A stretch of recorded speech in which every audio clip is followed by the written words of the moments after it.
এটা তোমাদের পরীক্ষাতে আসবেই, এই টাইপের প্রশ্ন। আসসালামু আলাইকুম রহমতুল্লাহ। কেমন আছো শিক্ষার্থীরা? তুষার এডিটরের পক্ষ থেকে আইসিটির আরেকটি ক্লাসে তোমাদেরকে আমন্ত্রণ জানাচ্ছি। আজকের এই ক্লাসটি হচ্ছে আমাদের তৃতীয় অধ্যায়ের অর্থাৎ সংখ্যা পদ্ধতির কিছু গুরুত্বপূর্ণ এমসিকিউ, যেগুলো বিভিন্ন বোর্ডে এবং ভর্তি পরীক্ষাও এসে থাকে।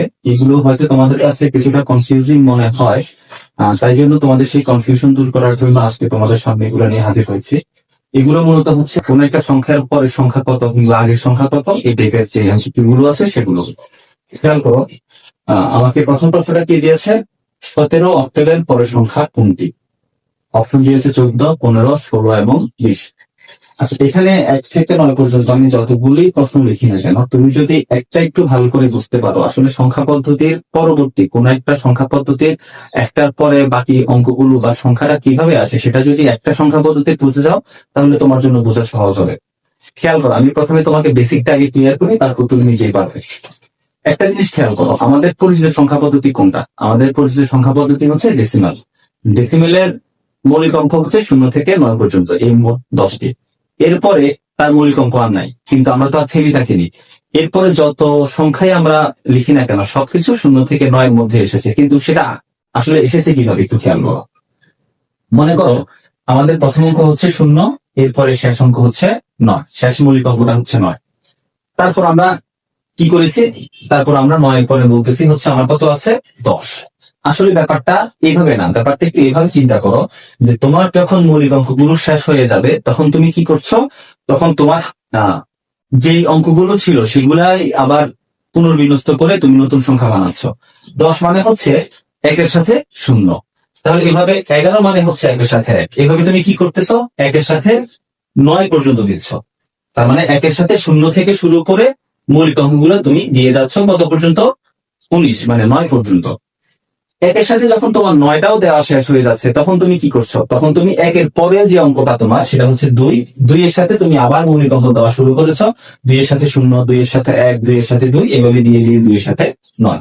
তার মানে এখানে সহজ যে জিনিসটা আমরা বুঝতেছি, যে প্যাটার্নটা আমরা পাচ্ছি সেটা কি, মৌলিক অঙ্ক শেষ হলেই আমরা কি করছি, আগের যেগুলো আছে সেগুলোর সাথে আবার 0 থেকে শেষ মৌলিক অঙ্ক পর্যন্ত দিয়ে যাচ্ছি। তাহলে এটার পরে আসবে হচ্ছে 3। তো তুমি এখন বুঝতেই পারছো যে এটার সাথে 39 মানে হচ্ছে আমি 3-এর সাথে 9 পর্যন্ত দিয়ে ফেলেছি, এরপরে 3-এর সাথে আমি আর সংখ্যা বাড়াতে পারবো না, তার মানে আমি পরে 4 দিয়ে চেষ্টা করছি।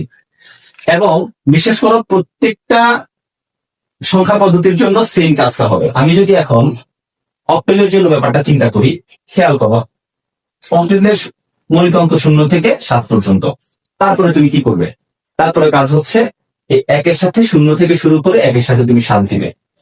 1-এর সাথে 7 দেওয়া শেষ মানে হচ্ছে অক্টেলের সর্বোচ্চ মৌলিক অঙ্ক তোমার দেওয়া শেষ। তারপর তুমি কি করবে, 2-এর সাথে 0 থেকে 2-এর সাথে তুমি 7 দিবে। তাহলে দেখো তো 7-এর পরে এখানে কত আসছে, 10। আমাদের 9-এর পরে 10 আসছিল, কারণ হচ্ছে কি আমাদের সর্বোচ্চ মৌলিক অঙ্ক হচ্ছে 9, তারপরে হচ্ছে 10। অক্টেলের সর্বোচ্চ মৌলিক অঙ্ক হচ্ছে 7, তারপরে হচ্ছে তার জন্য 10। তাহলে একইভাবে আমার হেক্সাডেসিমেলের সর্বোচ্চ মৌলিক অঙ্ক হচ্ছে f, তার মানে তার f এর পরে কত হবে, 10। তাহলে আমরা কি দেখতে পাচ্ছি, আমরা দেখতে পাচ্ছি সর্বোচ্চ যে মৌলিক অঙ্ক তারপরে আমার 10 আসতেছে। তাহলে এই ক্ষেত্রে আমি যদি 99 হিসাব করি, 99-এর পরে আমরা কত লিখি, স্বাভাবিক 100। তাহলে আমার সর্বোচ্চ মৌলিক অঙ্ক হচ্ছে 99, মানে 2টা 9 তারপরে হচ্ছে 100। এর মানে কি, এর মানে আসলে একটু খেয়াল করো, তোমাকে যখন দিলে তুমি এভাবে চিন্তা করবে যে আমার এইটা হচ্ছে 9, 9-এর সাথে আমি সর্বোচ্চ মৌলিক অঙ্ক দেওয়া শেষ করেছি, তারপরে আমার আর মৌলিক অঙ্ক দেওয়ার কেউ নাই, তার মানে আমি তারপরে 9-এর পরে যে সংখ্যাটা 10-এর সাথে আবার 0 থেকে শুরু করব। এই 10-এর সাথে 0 দিয়ে শুরু করাটাই মানে হচ্ছে তুমি 100 লিখছো। খেয়াল করবা একটু, এখানে দেখো 17-এর পরের সংখ্যা কোনটি, তাহলে তোমাকে বলতেছে যে 17-এর পরের সংখ্যা কোনটি। তাহলে তো আমি অক্টেলের ক্ষেত্রে 1-এর সাথে তো আমি সর্বোচ্চ 7 মৌলিক পর্যন্ত দিয়েই ফেলেছি মৌলিক অঙ্ক, তার মানে এরপরে আমার সর্বোচ্চ মৌলিক অঙ্ক আর কিছু নাই। সেক্ষেত্রে আমি কি করব, 1-এর পরের যে সংখ্যাটা আছে, যে অঙ্কটা আছে সেটা দিয়ে সংখ্যা গঠন করা শুরু করবো। তাহলে 2-এর সাথে 0 দিয়ে করব। আশা করি এটা বুঝতে পেরেছো। তাহলে আমাদের সঠিক উত্তর হবে এখানে 20। অক্টেল সংখ্যা পদ্ধতিতে 177 অক্টেলের পরের সংখ্যাটি কত? এবার তুমি আমাকে এটার একটু উত্তর দাও, তুমি 199 পরে কত লিখতে? অবশ্যই 199 পরে তুমি লিখবে হচ্ছে 200। কারণ কি, কারণ তুমি এভাবে চিন্তা করো, যখন তোমাকে দুইটি সংখ্যা দিবে, মানে দুইটি অঙ্কের একটা সংখ্যা দিবে, সেক্ষেত্রে তুমি মনে করবে হচ্ছে প্রথম সংখ্যার সাথে দ্বিতীয় যেটা সেটা বসেছে। তিনটার থেকে মনে করবে যে দ্বিতীয়টার সাথে তৃতীয়টা বসেছে, সেক্ষেত্রে কি হলো, 19-এর পরে 19-এর সাথে আমি 9 পর্যন্ত সর্বোচ্চ মৌলিক অঙ্ক দিয়ে ফেলেছি, মৌলিক অঙ্ক দিয়ে ফেলেছি। হ্যাঁ, 19-এর পরে তার মৌলিক অঙ্ক দেওয়ার মতো কেউ নাই, তার মানে আমরা কি করব, 19-এর পরের যে সংখ্যাটা সেটার সাথে আবার 0 থেকে শুরু করব। এটার ক্ষেত্রেও তুমি এটা একটু, এই ডিসিশনটা একটু কাজ করো। 17-এর সাথে আমি সর্বোচ্চ 7 পর্যন্ত দিয়ে ফেলেছি, অক্টেলে 17-এর পরে 18 হয় না, হয় কত, 20, তো আমি 20-এর পরে 0 দিয়ে শুরু করবো, তার মানে এখানে উত্তরটা হবে হচ্ছে আমার 20। তুমি আরেকটু ভিন্নভাবে চিন্তা করতে পারো, ব্যাপারটা যদি এমন হয়, দেখো তো 177, খেয়াল করি 199 এর পর আমি যে 200 লিখি, এটার আরেকটা কারণ আছে, 9-এর পরে কোনো মৌলিক অঙ্ক নেই, তার মানে 9-এর পরে 0, 9-এর পরে আর কোনো মৌলিক অঙ্ক নেই, তারপরে 0, 1-এর পরে মৌলিক অঙ্ক 2 রয়েছে, এই জন্য 199 পরে আমাদের 200। এই কথাটাই যদি তুমি যদি এখানে অ্যাপ্লাই করো, তাহলে কি হচ্ছে, 7-এর পরে আর কোনো মৌলিক অঙ্ক নেই, তার মানে 0, 7-এর পরে কোনো মৌলিক অঙ্ক নেই, তার মানে 0, 1-এর পরে মৌলিক অঙ্ক হচ্ছে 2, তার মানে 200। তুমি দুইভাবে চিন্তা করে উত্তরটা বের করতে পারো। আরেকটু খেয়াল করো তারপরেরটা, এফ এর পূর্বের সংখ্যা কোনটি। তোমাকে যদি বলে 99-এর পূর্বের সংখ্যা কোনটি, দেখো আমি প্রত্যেকবার তোমাকে মূল প্রশ্নটা বোঝানোর আগে আমি ডেসিমেল দিয়ে কেন বোঝাচ্ছি, কারণ আমরা ডেসিমেলের সাথে পরিচিত। আমরা নতুন কোন জিনিস যখন শিখতে যাব, তখন চেষ্টা করতে হবে আগের যে জিনিসটা আমরা পারি, যে জিনিসটা আমরা জানি, সেটার সাথে এটাকে কম্পেয়ার করা, তাহলে হয়ে যাবে। প্যাটার্নটা তুমি খুঁজে বের করবা। তাহলে 99-এর পূর্বের সংখ্যা আমরা কত লিখবো, অবশ্যই আমরা এটা মুখস্থই পারি, কত, 98। কেন, কারণ 9-এর পরে যদি আমাকে লিখতে বলে, তাহলে কিছু নাই বলে আমি 0 লিখছি, আর 9-এর পরে 10 আছে। কিন্তু এটা যেহেতু আমি 9-এর আগের একটা অঙ্ক পেয়ে গেছি, 9-এর আগে কত আছে, 8, তার মানে আমার এটা হবে হচ্ছে 98। সেক্ষেত্রে আমার এইটার উত্তরটা একটু খেয়াল করো, এফ এফ এফ এর পূর্বের সংখ্যা কোনটি হবে। তো এফ এর আগে আমরা জানি ইএস, যেহেতু এটা পেয়ে গেছি, এটা আর পাল্টানোর দরকার নেই, তার মানে এফ এর সাথে ই, তাহলে আমার উত্তরটা হবে হচ্ছে এফ। খুবই সহজ। 1016 এর পূর্বের মান কোনটি, 1016, তার মানে এটা কিন্তু হেক্সাডেসিমেলের সর্বোচ্চ মৌলিক অঙ্ক আমরা জানি এফ পর্যন্ত আছে, এফ এর পরে হচ্ছে 16, তার মানে 16-এর আগেরটা কি, 16-এর আগেরটা হচ্ছে এফ। এটাই হচ্ছে হেক্সাডেসিমেল 16-এর পূর্বের মান। তাহলে এফ 16-এর পরের সংখ্যা কোনটি, এটার বিপরীত প্রশ্ন হলো না ব্যাপারটা। তাহলে এফ হচ্ছে তার সর্বোচ্চ মৌলিক অঙ্ক, আমরা জানি প্রত্যেকটা সংখ্যা পদ্ধতির সর্বোচ্চ মৌলিক অঙ্কের পরেই 10 থাকে। আমাদের যেমন 9-এর পরে 10, বাইনারিতে হচ্ছে 1-এর পরে 10, অক্টালে হচ্ছে 7-এর পরে 10, তাহলে হেক্সাডেসিমেল অবশ্যই এফ-এর পরে 10। তাহলে কি দেখতে পাচ্ছি, সর্বোচ্চ মৌলিক অঙ্কের পরে 10 পাওয়া যায়, সর্বোচ্চ মৌলিক অঙ্কের পরে 10 পাওয়া যায়। তাহলে এফ হচ্ছে 16-এর হেক্সাডেসিমেলের সর্বোচ্চ মৌলিক অঙ্ক, তারপরে সংখ্যা আমরা 10 পাবো। 5a 16-এর পরের সংখ্যা কোনটি, তাহলে একটু আসি আমরা খেয়াল করো, 5a এর হেক্সাডেসিমেলের পরের সংখ্যা। তো স্বাভাবিক, আমাদের যখন একটা অঙ্ক যখন 51 দিয়ে শুরু হয়, তারপরে যখন আমি 5-এর সাথে তারপরের সংখ্যা কত বসাই, 52 বসাই, খুঁজে দেখি যে আসলে ওই 2-এর পরে কত আছে, 3 আছে, এভাবে পাওয়া যায় কিনা।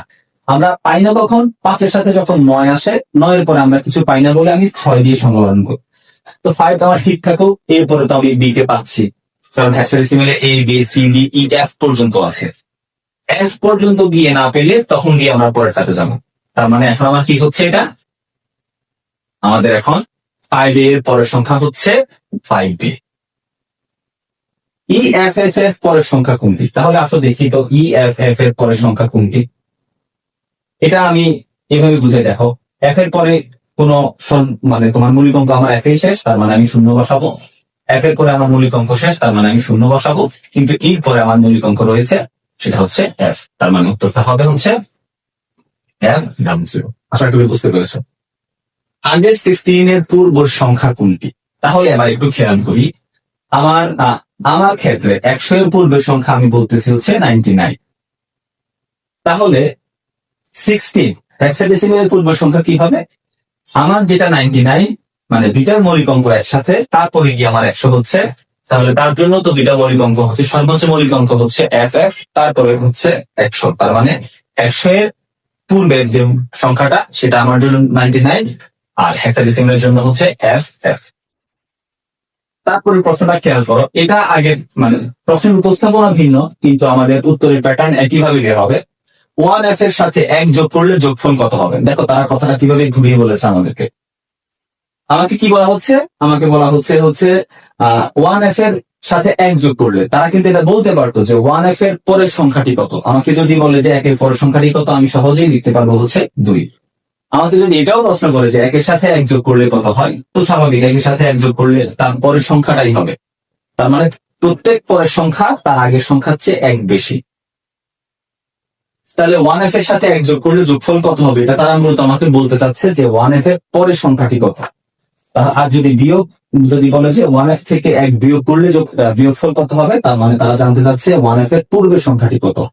তাহলে আমরা খেয়াল করি 1f এর পরের সংখ্যাটি কত, মানে 1 যোগ করলে কত হবে। তো স্বাভাবিক 1 যোগ করা মানে হচ্ছে পরের অঙ্ক। তো 1f, f এর পরে তো আমার সর্বোচ্চ মৌলিক অঙ্ক নেই, আমি শূন্যতে চলে যেতে হবে। 1 এর পরে মৌলিক অঙ্ক আছে, সেটা হচ্ছে 3।